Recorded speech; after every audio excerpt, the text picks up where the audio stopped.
What's going on, gang? Baltmatrix here, and today we are taking a look at Transformers Robots in Disguise Deluxe Class Twinferno. I finally got a hold of this figure at a Toys R Us near my work. So, yeah, this is the first time I've seen him in the wild, also. I didn't see him at all at TFCon. Starting from the feet and working our way up, he is actually painted pretty well, but he could use some more paint. And there are a couple of other little issues that I have with the figure, which we'll get into later, but overall, it's not too bad. Head sculpt is okay, but again, could use a little bit more paint. Posability for the figure is a bit limited. Head is on a swivel, ball joint in the upper shoulder, swivel above the elbow, 90-degree bend at the elbow. Mouths on each hands do open and close, however they do not rotate. No torso articulation. Figure can kick forward that much. Figure can kick only back that much. Over 90-degree bend at the knee. No foot articulation to speak of other than the little collapsing it does for the transformation. That is probably my biggest issue with the figure, is his lack of posability. There are some real joints missing here. I would much prefer a ball joint in the head, and the head is much smaller than the other RID heads. I would also really like there to be an extra swivel right here behind the, well, dragon head, because he can't actually pose his arm such that he looks like he's holding anything. And I would really like an actual toe, not whatever this is supposed to be. You can pull off some decent poses with this guy, but really, he's not that posable. Now, Twinferno comes with two accessories, these two giant flames, which are freaking awesome. They have a peg to go in the mouth or at the bottom of the feet for thrusters in vehicle mode, and they also have a peg here that they should be able to be wielded as swords, but since the figure can't turn his arms to act like he's going to wield them as swords, it kind of is lost on it. There's really no reason for the peg. So you have these little flame mouths that you could pull off, which is rad.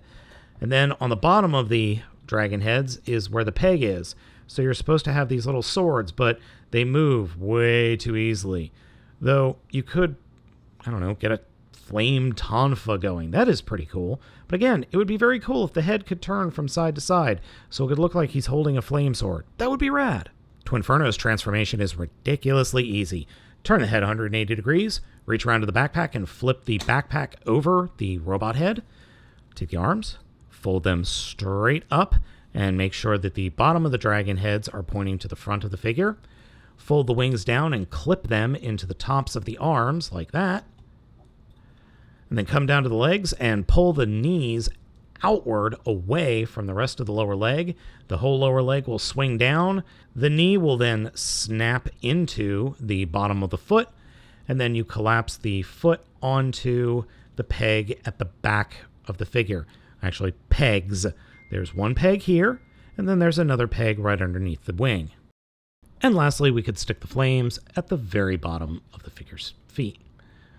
And then we have thrusters in jet mode. And the jet mode works. I think the jet mode from the top looks pretty darn cool. It's kind of like a flying dragon crossed with a manta ray. I like it. However, as soon as you turn the figure upside down and look at the bottom, it looks like a yoga position gone horribly wrong. Now take RID Twinferno and compare him with Titan's Return Twinferno. The figures couldn't be any different. I mean, really. And the Twinfernos in robot mode are roughly the same size. Now they do both suffer from the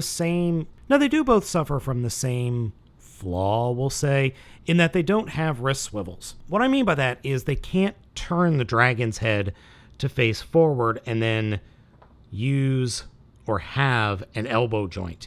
It would be really nice if they could. I understand why they didn't. It's primarily due to cost, but it's also due to functionality, because you don't want that swivel to get loose and have the dragon's heads flopping all around. That would be bad.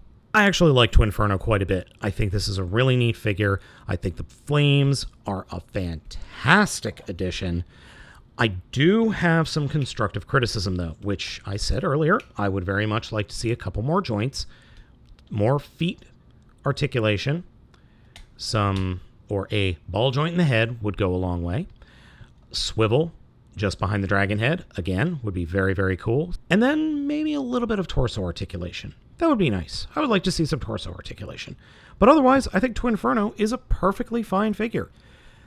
It's just kind of sad that a figure this simple is pretty much the last deluxe class figure other than Bludgeon, who's already a recolor of Blast Charge, who is a recolor of Megatronus. RID, he gave us some good deluxe figures. Twinferno, you're a pretty fun deluxe class figure. So gang, thank you for watching this video review. As always, I'm Baltmatrix. I ask you to like, comment, and subscribe.